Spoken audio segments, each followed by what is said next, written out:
You can argue with me all you want, but Jake Paul spared Mike Tyson. I believe at some point of the fight, Jake looked at Mike, and he realized that that wasn't the Mike Tyson he was expecting to fight. That wasn't the monster we all grew up loving and cheering. That wasn't the prime Iron Mike we were expecting. So you can actually see that he didn't went too serious, and for the respect he has with Mike, he just dragged the fight to the decisions. Let's not forget that Mike Tyson is 58 years old and Jake's only 27.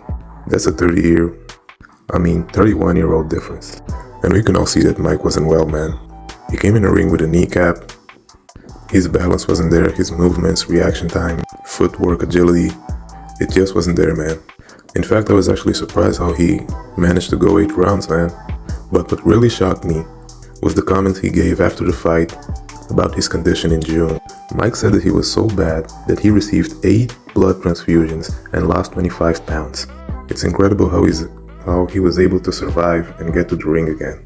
But if we're really being honest, this fight should have never happened. Mike Tyson has nothing else to prove to anybody. We saw his prime, we saw the warrior who knocked out countless giants, so there's no need to come out here again and try to challenge a young boxer. I actually don't see other reason why Mike accepted this fight except for the money. I mean, Jake received 40 million and he received 20 million. Other than that, I actually don't see a reason why he would step in the ring, but I seriously hope he doesn't do this ever again. Now let's talk about what does this fight showed us about Jake Paul. In fact, this whole event. Regardless of whatever opinion you have about this guy, he's a great promoter. And I say this because he knew that fighting Mike Tyson would have a lot of audience. Why? Because somewhere deep down in our hearts, we were expecting Mike would have humbled this guy. We were expecting that somehow Mike would still be Mike and he would have destroyed Jake. That's why we all watched that fight.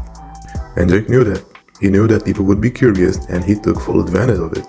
And the numbers speak for itself. I mean, just look at this. Netflix reported that 16 million people were watching the fight. On NBC, there were 17.8 people watching. Not to talk about the 16,000 people that were present in the actual event.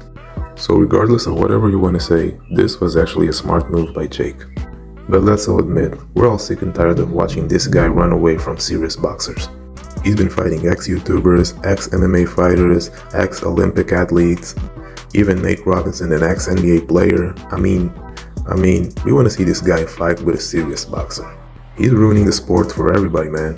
Boxing used to be very serious, and Jake is making it look like it's wrestling. Purely entertainment. Someone needs to humble this guy the same way Anthony did to Ngannou, man. Because it's getting ridiculous. So what do you think? Do you really think Jake spared Tyson, or the entire fight was staged?